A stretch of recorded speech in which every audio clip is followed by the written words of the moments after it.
¿Qué tal? Buenos días o buenas tardes o buenas noches, según en el momento en que nos estén mirando, compartiendo este espacio de entrevista.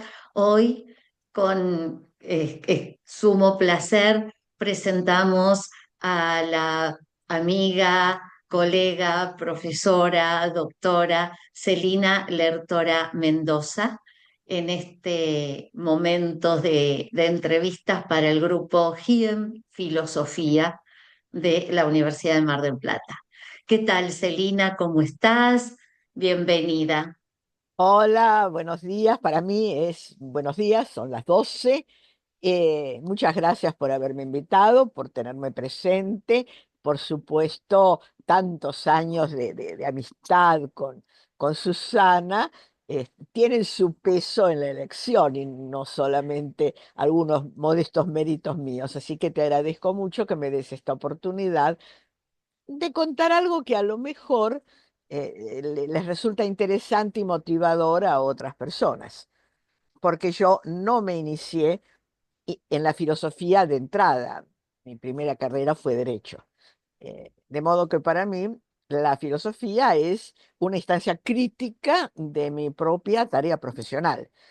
Y en este sentido conozco a otras personas que también, como yo, se acercaron a la filosofía, algunos incluso tardíamente, ya no digo de viejos, pero sí de seniors, em, y están produciendo cosas muy interesantes. O sea, no hay una edad ni una etapa de la vida precisa. No es lo mismo que un deportista, ¿no? Que nadie puede empezar a entrenarse para ser un corredor de aliento o un gimnasta a los 80 años o a los 70 años, pero en la filosofía todo esto es posible. Así que te agradezco mucho.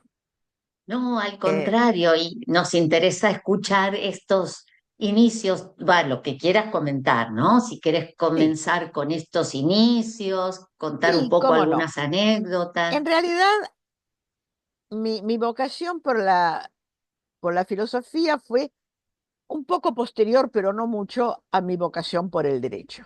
Yo desde chica, creo que desde la escuela primaria, tenía la idea de que quería ser abogada. Tal vez por el conocimiento y cierta admiración de chica pequeña del abogado de la familia que intervenía en la sucesión de mi abuela, había propiedades, cosas que arreglar, los herederos que cada uno tiene una idea y no se terminan de poner de acuerdo si quieren vender, pedir su parte, etcétera. Y este señor, muy atildado, muy fino, alto, delgado, de anteojos muy delicados, venía con un gran portafolio, claro, en aquella época era todo papel, y desparramaba unos papeles ahí frente a mí. A mi papá, a otros tíos que había en la casa, vivíamos con mi abuelo y a mi abuelo. Y a mi abuela, porque creo que la primera sucesión era de la hermana de mi abuela, que era soltera y tenía mucho dinero y lo heredó mi abuela. Bueno, así que yo desde que era chica pensaba que quería ser abogada, porque me parecía una cosa muy interesante eso que este señor hacía. Nos reunía, solucionaba cosas, cosas que tenían que ver con algo que yo conocía, las casas, el campo donde íbamos a pasar el verano. De modo que yo desde chica tenía esa idea. Una idea que además se me agudizó y confirmó estando en el secundario, donde teníamos una profesora, en una materia que no me acuerdo si se llamaba instrucción cívica o algo así, que la teníamos 2 o 3 años, primero, segundo y tercero, y teníamos una profesora que era abogada. Me acuerdo que se llamaba Victoria Vitar. Era muy atildada, muy bien, muy arreglada.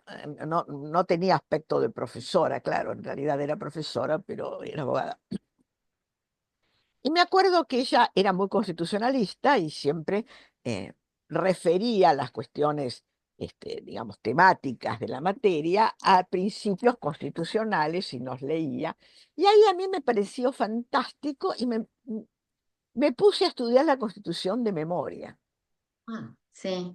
toda la primera parte yo me la sabía de memoria y la decía ahí en clase cuando ella introducía el tema. Eh, Así que ella me dijo, usted parece que tiene vocación de abogada, me dijo alguna vez Orban. Sí, sí, sí, claro. Ella también me la confirmaba. Después, en cuarto año, cuando yo ya había decidido ingresar en abogacía, ya había eh, averiguado sobre la Universidad Católica, el curso de Sí, ingreso que se podía hacer junto con el último año, porque era un año de curso, sí, tal cual. tuve una profesora de filosofía muy seria, muy atendada. Yo me acuerdo que en una feria del libro o algo así, me había comprado, porque me llamó la atención y porque algo ya nos habían enseñado acerca de Platón, el libro Platón de Shaka. Y lo tenía sobre el pupitre y la profesora que lo vio me dijo, ¿Usted compró esto?" Yo, sí, sí, le digo, en esa feria. Léalo, me dijo, puso la mano sobre el libro y me dijo muy seriamente, léalo, Lertora, léalo con cuidado porque le va a hacer mucho bien. Ese libro me despertó el amor por la filosofía. Pero bueno, yo empecé derecho y de hecho eh, estudié derecho primero y estaba en tercer año de derecho cuando ingresé en filosofía, de modo que me recibí primero de abogada, claro. Y comencé, apenas me recibí, a dictar clases de derecho, porque como tenía buen Claro, promedio, sobre todo un sí, profesor me invitó a su cátedra, así que bueno, empecé a dar clases de derecho y en realidad ejercí, no, no mucho, pero ejercí como práctica durante 10 años la profesión hasta que entré en el CONICET. Cuando entré en el claro. CONICET tuve que dejar no solamente cualquier ejercicio profesional, sino como entré en filosofía, también las cátedras que tenía de derecho. Claro. Y tenía que dejar de trabajar en derecho, porque el CONICET en ese sentido, ahora creo que es más laxo, pero en aquella época era, Sí, era muy duro, era muy duro. sí, Uno, sí, por supuesto que lo que yo hiciera en derecho no lo podía poner en el informe, pero si me pescaban haciendo una cosa así, eso, incluso en una sí. oportunidad me hicieron una cuestión, la comisión asesora, porque yo había trabajado dos temas en lugar de uno solo. Dos temas de filosofía y Ah, dos temas de filosofía sí, sí, medieval, sí, o sea, pero bueno, sí, eran dos temas diferentes. Uno claro, era lo que yo trabajaba de física, etcétera, y lo otro era el tema de la corrección de la vulgata, las cuestiones que tenían que ver porque estaba sí, trabajando Roger Bacon.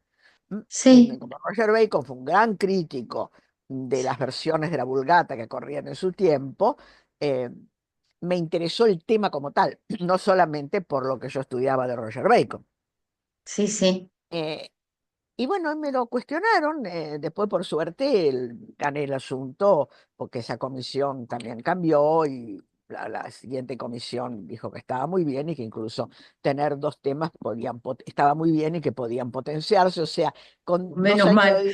con 2 años de diferencia, dos juicios totalmente dispares y contradictorios. Pero Sí. bueno. Por suerte para mí, el criterio de la segunda comisión, fue el que prevaleció y prevalece hasta ahora. Así que yo no pude trabajar en derecho, pero nunca abandoné mi gusto por el derecho y siempre que pude, vinculándolo con la filosofía, Exacto. hice cosas de filosofía del derecho. Y sí. Cuando me jubilé del CONICET, entonces ya no tenía más esa prevención y volví a matricularme en el Colegio de Abogados, así que ahora soy abogada matriculada, puedo ejercer. Ah, De hecho, no lo estoy haciendo en este momento, lo hice el año pasado el trámite, pero lo pienso hacer. Pero bueno, mis intereses en mira derecho que, ahora han cambiado con los años y con también los cambios que se han producido en el mundo. Y yo desde hace un tiempo, desde hace 2 o 3 años, estoy trabajando con un grupo de abogados del Colegio de Abogados, aunque yo no estaba matriculada, pero estaba como invitada, de abogados ambientalistas, Bien, de derecho sí, ambiental.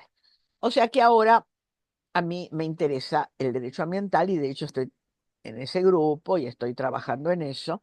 eh, Me he orientado también, hace unos 20 casi 20 años, se armó un grupo, mm, mm, es interdisciplinario, hay filósofos, pero también hay historiadores de la ciencia y hay científicos, que se llama Ecoepisteme, es un análisis y un estudio de los aspectos epistemológicos de las ciencias ambientales. Y yo desde hace 2 o 3 años estoy trabajando el aspecto jurídico. Por ejemplo, hace 2 o 3 años que estoy trabajando fallos de la Corte de Argentina sobre cuestiones ambientales, bastante lamentables, ¿no? Porque el último sí. realmente Mm. un, un tema que no está mal fallado, pero está fallado desde el punto de vista formal del derecho procesal y en una oportunidad en que se podría por lo menos haber mencionado el tema ambiental, no se hizo. De modo que, bueno, estoy en eso. Y como además siempre he sido muy proteccionista y he firmado, yo siempre firmaba por los animales, Tal ahora cual, sí, me quiero dedicar al derecho ambiental de los está animales. bien, Dentro del derecho ambiental, a los animales. sí. En los animales en vías de extinción, por los cuales sí he firmado y también he hecho algún escrito, pero eso está un poco lejos de mi capacidad y mi poder de trabajar activamente. ¿Qué voy a hacer yo por las ballenas?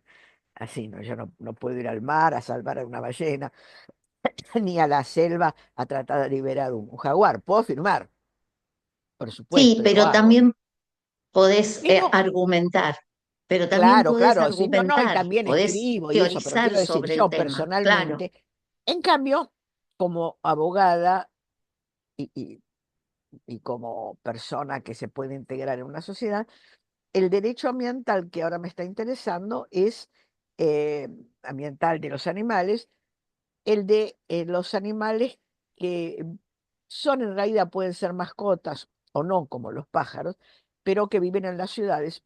Una cosa muy interesante que está bastante estudiada es que todos vemos que no hay muchos árboles en la ciudad, porque lamentablemente en muchas calles, sobre todo en el centro, donde yo estoy ahora mismo, sí, prácticamente no hay alguna plaza con árboles, pero no hay árboles. Pero en el barrio donde vivo, no donde tengo la oficina, sino donde vivo, sí hay árboles. Y hay una enorme cantidad de pajaritos, mucho más que sí. antes. Ah, mira, Eh, lo que nos han dicho, y parece que es bastante estudiado, es que son animalitos que vivían en el entorno de la ciudad de Buenos Aires, en el AMBA, pero que ahí los chicos los cazan, los cazan audazos ah, para entretenerse. Entonces los animalitos parece que se han dado cuenta que hay lugares que son peligrosos para ellos y se van a otros lugares donde nadie los molesta. yo En la pensé que, casa de... que la onda se había extinguido, pero no, qué triste. Esto que te estoy diciendo no es de ahora, es de antes de la pandemia, era unos 8 años, Ajá, pero no creo que haya variado tampoco tanto. ujú, Eh, pero lo que te puedo decir es que la cantidad de nidos que había en la casa de al lado, a la nuestra, que tiene un gran patio, tenían un pino enorme. Se ve que sí, era viejo, sus raíces, no sé, una tormenta terrible, una tormenta tipo huracán circular, sí, lo tiró. Lo tiró, incluso se cayó sobre el techo de una parte de nuestra casa, del quincho, y mm, le rompió las tejas, eh, una cosa enorme. La cantidad de nidos que cayeron de claro, ahí, no se puede, casi en cada rama había pajaritos. sí, Esos pájaros, después nuestros vecinos plantaron otro árbol, pero durante 2 o 3 o varios años hasta que creció, no, no había. Y los pajaritos venían a hacer el nido en los dos árboles que nosotros tenemos, pero uno es un palto que no tiene ramas apropiadas, el otro en realidad es un árbol de flores, una cosa así. Pero claro, las ramas no son así duras, firmes, y se mueven con el viento. Y veíamos una cantidad de nidos Ay, caídos sí, con los huevitos en el suelo, sí, reventados. Es muy triste. Pero bueno, los sí, vecinos estos pusieron otro árbol grande y ahora los pajaritos tienen donde ir. Pero la realidad es esa, ¿no? Yo creo que puedo ayudar a los animales que están en las ciudades y sobre todo también a cierta crueldad que hay con los animales que no, que no tienen dueño, que están en la calle, ¿no? sí, Hay gente que, por ejemplo, le molesta a un perro callejero, le tira piedras o le mm, pega para que se sí, vaya, cuando sí, basta echarlo, si te molesta. sí. Bueno, estoy un poco tratando de ver eso. Eso es en lo que estoy ahora. Eso es lo que te puedo Mira. contar. Qué bien, y qué bien. Y bueno, y volviendo no, enlazando toda esta cuestión con el ámbito filosófico, entonces, ¿cómo lo estás trabajando a este tema? Porque es un tema que está, bueno, en todos lados, acá también en Miramar, donde yo estoy, bueno, inclusive con la cuestión de las abejas, el problema que hay porque tantos insecticidas que echan para las plantas están desapareciendo, ¿no? Y esto es un Claro. problema para el ser humano. Y después hay Bueno, otro hay problema varias acá, puntas filosóficas. sí, De hecho, no precisamente pensando en el derecho ambiental y el derecho de los animales, que como te digo es una preocupación como jurídica más reciente, sino en general sobre la naturaleza.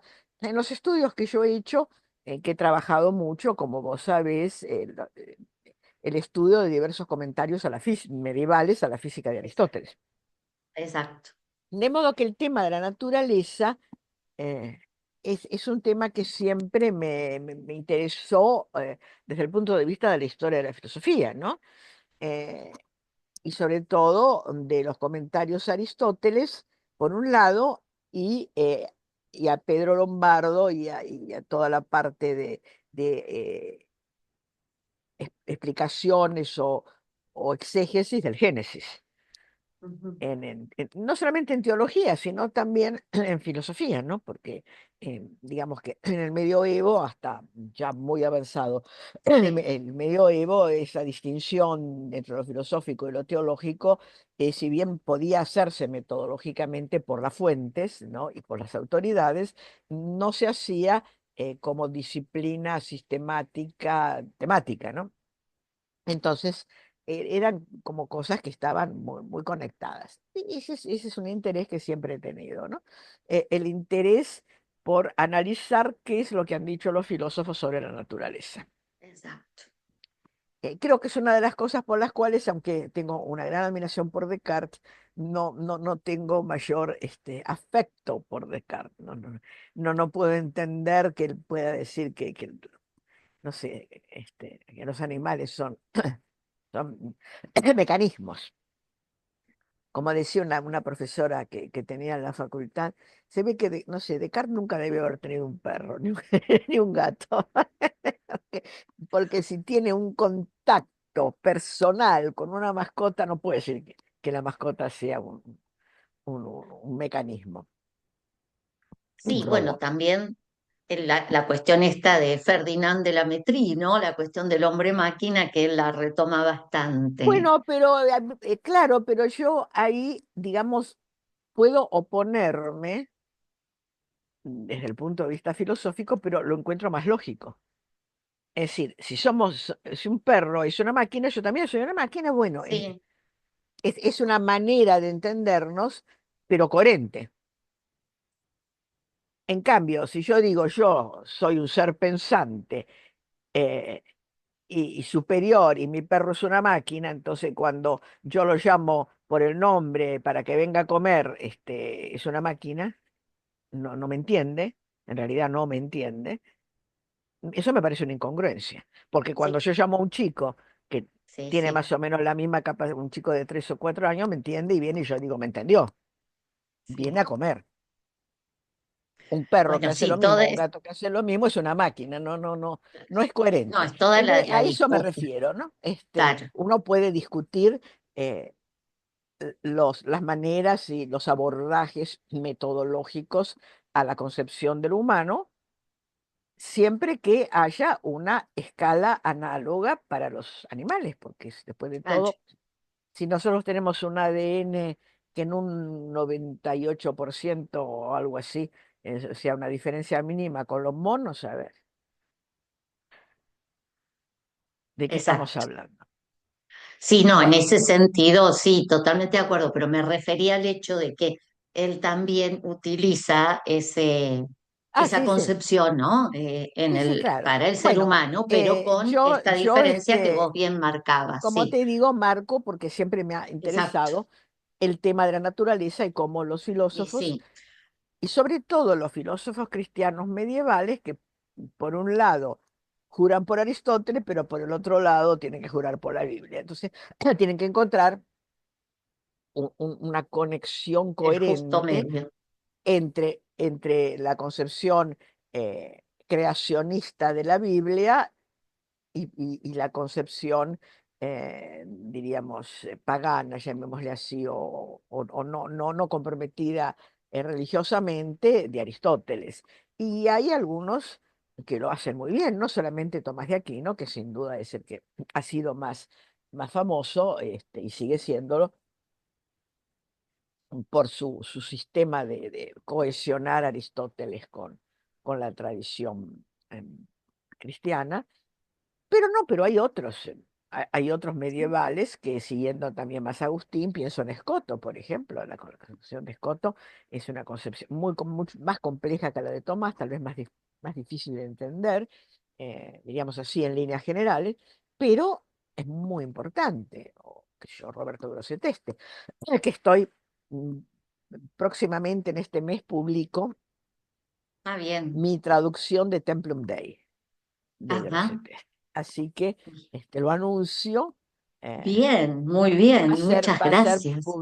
va a ser publicado por online para que la gente lo pueda bajar gratis, pero también en versión papel porque es una obra pequeña, no llega a 100 páginas, todo incluyendo Ajá, la introducción. Pero muy interesante. De modo que, bueno, te doy la primicia. qué bien, bueno, muchísimas gracias por esa primicia. No, buenísimo, buenísimo. Bueno, y con Y, respecto a la filosofía, como te digo, la idea de que trabajé la filosofía natural se debió también a que trabajé muchos años con Bolzán y su adjunta hasta que él se fue de la universidad, de la facultad, y esto me ha llevado a que casi toda la primera parte de mi producción es de filosofía natural y de historia de los textos medievales que tratan física, ¿no? sí, Paralelamente me interesó la historia de la ciencia, justamente porque al ver estas referencias físicas, filosóficas, mezcladas con concepciones eh, científicas, como por ejemplo la cuestión de las sustancias, de los componentes de las sustancias, o, o- o astronómicas, como el sistema de Ptolomeo y las críticas al heliocentrismo, de la época poco anterior a Copérnico. Entonces me dediqué también a la historia de la ciencia y al mismo tiempo, y esto porque fue una idea de un profesor de la facultad, de la UCA, de filosofía, el doctor Alberto Moreno. Yo siempre digo que Alberto Moreno me despertó de mi sueño dogmático con respecto a la manera de encarar la filosofía, porque aunque él no era analítico, sabía mucho de filosofía analítica y su materia, que era textos, ¿no? Justamente daba temas de Wittgenstein y trabajábamos mucho la filosofía analítica. Ahí apareció mi gusto por la filosofía analítica, no por los excesos en cuanto a lo que niega, ¿m? Que niega la metafísica, niega Sí, la sí, filosofía, sino en como método yo creo que es inigualable, ¿no? En muchos aspectos. Es limitado, hay que completarlo, pero yo me di cuenta, por ejemplo, que funcionaba muy bien en derecho. De hecho, en filosofía del derecho había y hay muchos analíticos, porque una manera de trabajar el análisis filosófico de cuerpos jurídicos enteros, ¿no? Eh, como puede ser un sistema constitucional o un sistema de derecho civil o de derecho penal, realmente es excelente. Entonces yo me he inclinado bastante por eso y he trabajado e incluido eso en mis investigaciones. Y también él nos dijo una vez a Fra Alegría y a mí que había manuscritos que él había visto en bibliotecas antiguas de los conventos donde él iba a, a buscar alguna bibliografía extraña, manuscritos de la época de la colonia, que sería interesante trabajar o ser concretamente, nos señaló uno que él había encontrado, de lógica. Dijo, como ustedes saben latín, y no es una letra muy difícil, bueno, nos pusimos Afra y yo, pero Afra tenía mucho trabajo con la facultad y no le interesaba demasiado tampoco el tema paleográfico. De hecho, yo seguí a partir de ahí empecé a trabajar sí, manuscritos coloniales de Argentina y sí, de otros países, ¿no? Y esa es otra línea que me llevó a estudiar todo el tema de la filosofía colonial, o sea, de la filosofía de la segunda escolástica y su relación con las ciencias. Y ahí, por ejemplo, uno de los temas que he trabajado bastante es la introducción de Newton en América, ¿no? Eh, sí. Hice organicé simposios en congresos de historia de la Sí. ciencia y finalmente publiqué hace 2 años un libro sobre todos los textos que yo encontré de la época colonial que hablan de Newton. Sí, esa Eh, es una de tus betas también, de tus sí, tantas betas es esa. interesantísimas, la recuperación del pensamiento colonial, y digo pensamiento en sentido amplio, porque no solo Claro, en el claro. ámbito filosófico, sino también cómo se enseñaba la física, ¿no? Cómo se enseñaban estas ciencias en estos siglos en que se empiezan a constituir como ciencias independientes y qué pasaba en Sí, América con ellas, sí. sí, Sí, sí, sí, sí, sí, sí. unos Y estudios, sobre todo también es interesante ese pasaje entre el encarar el estudio de la física dentro de la filosofía como, como filosófica, aunque con cada vez más una gran cantidad de datos de la ciencia experimental del siglo XVII, que por poca eso. gente sabe y comprende que en el siglo XVIII, incluso los jesuitas, que todo el mundo dice que eran tan tradicionalistas, sí es cierto, eran tradicionalistas en cuanto al esquema, porque tenían una ratio estudior muy, muy severa, pero incorporaban, por ejemplo, Benito Riva, por ejemplo, incorpora una cantidad de datos del experimentalismo del siglo XVII. Estamos hablando del año 1760 y está incorporando acá en América, que los libros llegaban tan tarde, datos de finales del 1600. De Ujú. modo que es interesante conocer eso. Eso por un lado, pero todo eso se pasa después a la idea de crear los gabinetes, o sea, de hacer la experiencia en el aula. Y Sí, esto se logra, bueno, ya en el periodo independiente, pero tempranamente. La Universidad de Buenos Aires lo incorpora en el año 1820, 10 años claro. después de un cimbronazo como fue la Revolución de Mayo, la caída del virreinato y todavía con las guerras de la independencia, no dentro de la parte de Argentina, pero sí dentro de América, las guerras de la independencia contra el gobierno español. De modo que esto también es interesante, ¿no? Sí, y vos, brevemente, pues nos quedan 8 minutos, ¿qué rescatás, ¿no? De este periodo de la colonia en este ámbito eh, intelectual, educativo, científico. ¿Qué es lo que más rescatás? ¿Cuáles son los temas, los elementos Yo lo que trabajados creo, en la colonia? la colonia, para empezar, son 3 siglos, ¿no? Sí, Y 2 siglos largos de universidad. Creo, en primer lugar, que España hizo un gran esfuerzo, cosa que, por ejemplo, no hicieron otros países. No lo hizo Portugal, no lo hizo Francia, no lo hizo España, que ujú, fueron países, perdón, Inglaterra, que fueron Inglaterra, países colonialistas, por generar universidades. sí, Pensemos que la primera universidad en América se funda en 1540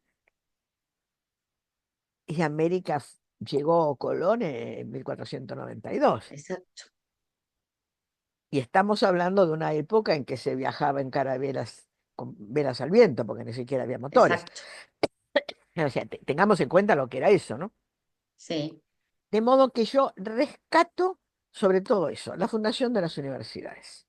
sí, Cuando se produce el movimiento liberador independentista en América, hay más de 20 universidades ujú, en América Hispana. ujú, Entonces, yo creo que esto es algo muy importante porque el hecho de tener una universidad en un lugar le da a ese lugar y a la gente que vive ahí, al criollismo de ahí, un nivel intelectual que también permitió generar durante esos siglos una élite intelectual local, que después fue la élite que hizo la revolución.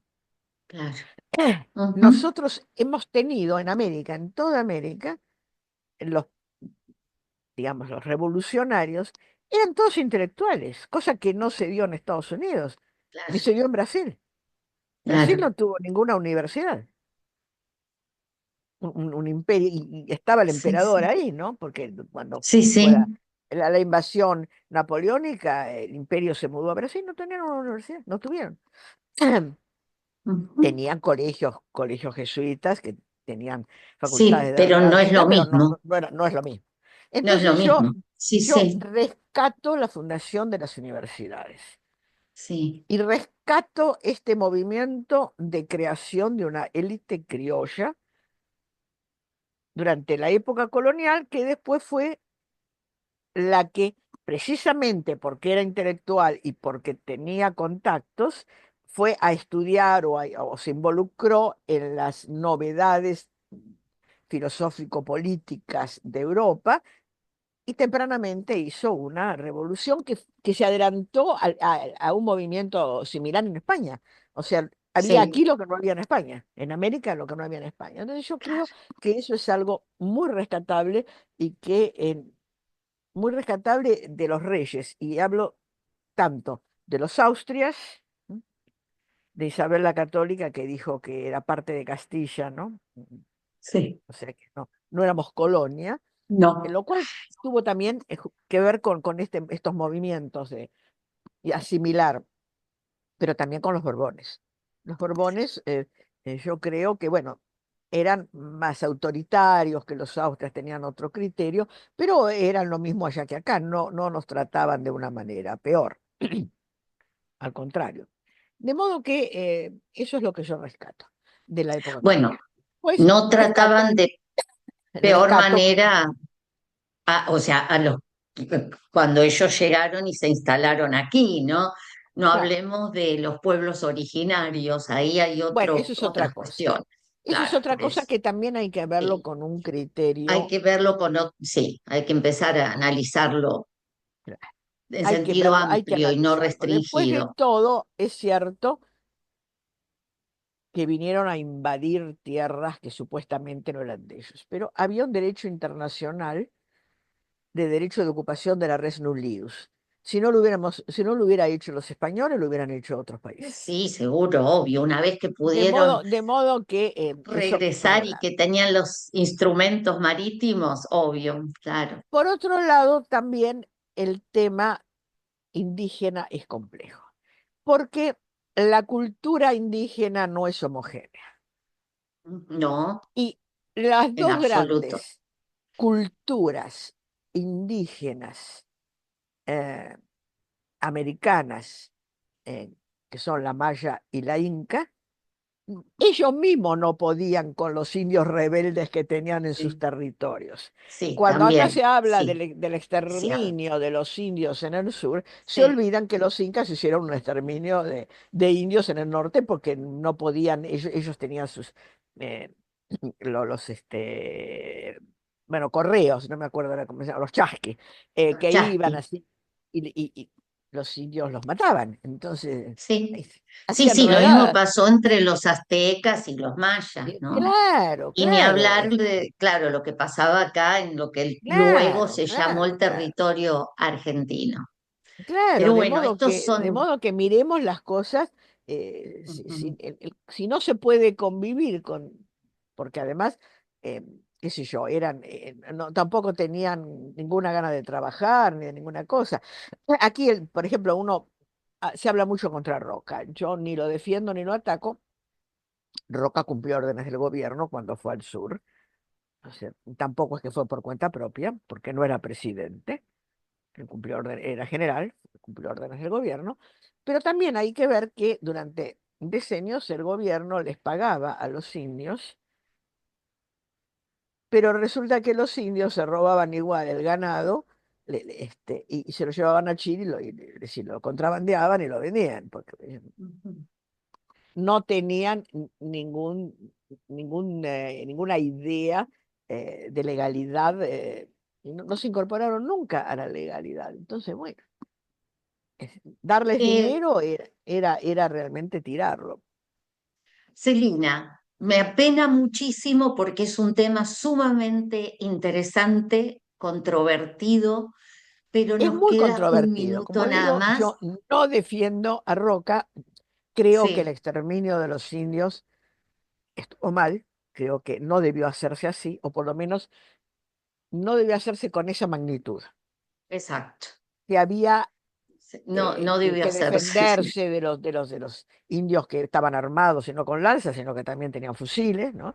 Bueno, eso es una cosa. Otra cosa es, digamos, acabar con los toldos, con las tolderías, con los niños, qué sé yo, y sobre todo sacarlos de ese territorio y llevarlos a otro donde en realidad eran sirvientes. O sea, Ujú. prácticamente eso creo que estuvo mal. Eso no hay ninguna duda y yo creo que nadie lo puede disculpar. Ahora, el tema de la necesidad de asegurar la Patagonia era un tema político que también hay que mirarlo con cuidado porque, como dicen los entendidos, y yo estoy de acuerdo con eso, si no lo hacemos nosotros, lo hacía Chile. Y Chile exterminó también a los araucanos que tenían su territorio. De modo que no había muchas opciones tampoco. Sí. Quiero decir, el gobierno argentino tomó la decisión de decir la Patagonia es nuestra. Y si no aseguramos las fronteras y firmamos con Chile, van a venir los chilenos, no se van a quedar los indios con la Patagonia. Y eso es así, porque lo dicen también los historiadores chilenos que analizan documentos, documentos chilenos.